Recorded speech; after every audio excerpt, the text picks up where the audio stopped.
السلام علیکم دوستوں، میں ہوں اقرا اور آپ دیکھ رہے ہیں اندیکھے فیکٹس۔ انسان کو جب بھی اپنی انفارمیشن میں اضافہ کرنا ہوتا ہے تو وہ بہترین کتابوں کا انتخاب کرتا ہے، مگر ایک ایسی کتاب بھی موجود ہے اس دنیا میں جسے کوئی نہیں پڑھ سکا۔ ایک ایسی کتاب جسے کالا جادو کرنے کے لیے بہترین کتاب سمجھا جاتا ہے، انتہائی خوفناک کتاب ہونے کے باوجود بھی اسے کوئی صفحہ ہستی سے نہیں مٹا سکا۔ آج ہم بات کریں گے شمس المعروف، جس کی حفاظت جن کرتے ہیں۔ کیا ہے ایسا اس کتاب میں؟ کیوں ہے یہ اتنی پراسرار؟ کیوں اسے کوئی نہیں پڑھ سکا؟ آخر شمس المعروف کا مطلب کیا ہے؟ یہ کب وجود میں آئی؟ چلیے جانتے ہیں۔ شمس المعارف کا مطلب ہے وہ کتاب جو کئی جلدوں میں قید ہو اور اس میں بہت سے عجیب و غریب موضوعات موجود ہوں۔ کہا جاتا ہے یہ 3 صدی میں عامل احمد البونی جب انہوں نے لکھا تھا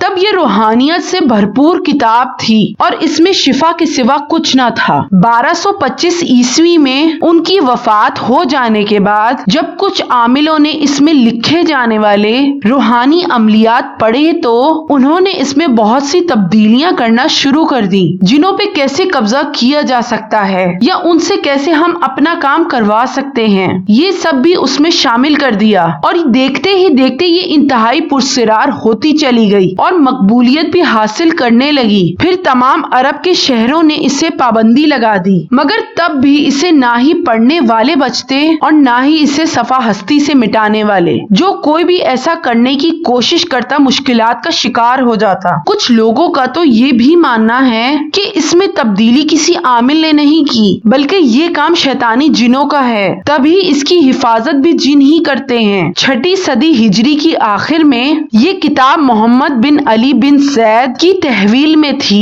یہ شخص ایک مالدار تاجر تھا اور مزید دولت کے حاصل کے چکر میں اس نے یہ کتاب بہت بھاری قیمت خرچ کرنے کے بعد حاصل کی تھی۔ واضح رہے کہ اس وقت اس کتاب کا وہی ایک نسخہ تھا جو محمد بن علی نے حاصل کیا تھا، لیکن بعد میں کئی اس کی کاپیاں کروائی گئیں۔ اس شخص کا بیان ہے کہ وہ جب بھی اس کتاب کو کھول کر پڑھتا تو اس کے سامنے کوئی عجیب و غریب مخلوق آ جاتی جسے وہ دیکھ کر بے ہوش ہو جاتا۔ کئی مرتبہ کی کوششوں کے بعد ایک عالم دین کے حوالے کر دیا گیا۔ اس طرح اور بھی بہت سی باتیں سامنے آتی ہیں جن سے پتہ چلتا ہے کہ اس کتاب کی حفاظت پہ شیاطین جنات مامور ہیں، کیونکہ کتاب میں موجود بعض جادوئی نسخے پہ وہ انسانوں کی غلامی میں آ سکتے تھے، کیونکہ کتاب میں تمام جادوئی عملیات موجود ہیں۔ اس بنا پہ وہ اس بات پہ بھی قادر نہ تھے کہ اس کتاب کو کوئی نقصان نہ پہنچ پائے۔ ان تمام واقعات کے بعد یہ کتاب کچھ عرصے تک منظر عام سے غائب ہو چکی تھی اور 7ویں صدی ہجری میں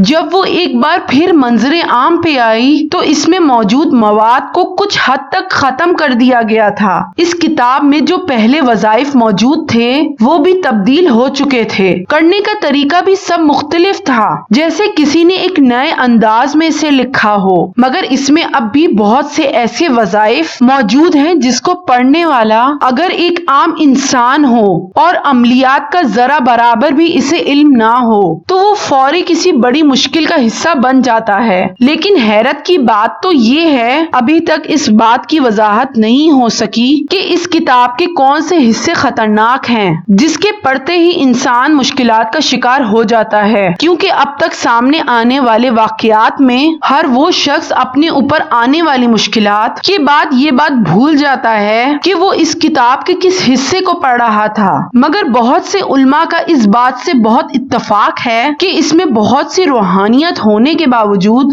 بھی اپنے اندر خسرت سے بہت سے عجیب و غریب الفاظ، تعویذات بنانے کے طریقے بھی موجود ہیں۔ الانتیہ کے مطابق ایک شخص ایسا بھی ہے کہ وہ کسی حد تک اس کتاب کو پڑھنے میں کامیاب ہو چکا تھا، مگر قدیم زمانہ ہونے کی وجہ سے اس شخص کا کوئی ریکارڈ موجود نہیں، لیکن وہ اپنے لقب السی سے بہت مشہور ہوا تھا۔ انٹرنیٹ پہ ہم نے بہت سے اس کتاب کے حصے دیکھے ہوں گے اور سوچتے ہوں گے کہ اتنی خطرناک کتاب ہونے کے باوجود بھی اس کی صفحات کی تصویر کیسے موجود ہے، مگر یہ بات شاید آپ کے علم میں نہ ہو۔ یہ وہ حصے ہیں جنہیں دیکھ کے کوئی نقصان نہیں ہوتا، مگر اس کتاب میں اور بھی بہت سے صفحات موجود ہیں جو انسان کی عام نظروں سے خاصا دور ہیں، جو چھپے ہوئے ہیں ایک راز کی طرح۔ ہماری یہ ویڈیو کیسی لگی ہمیں ضرور بتائیے گا۔ ویڈیو دیکھنے کا شکریہ۔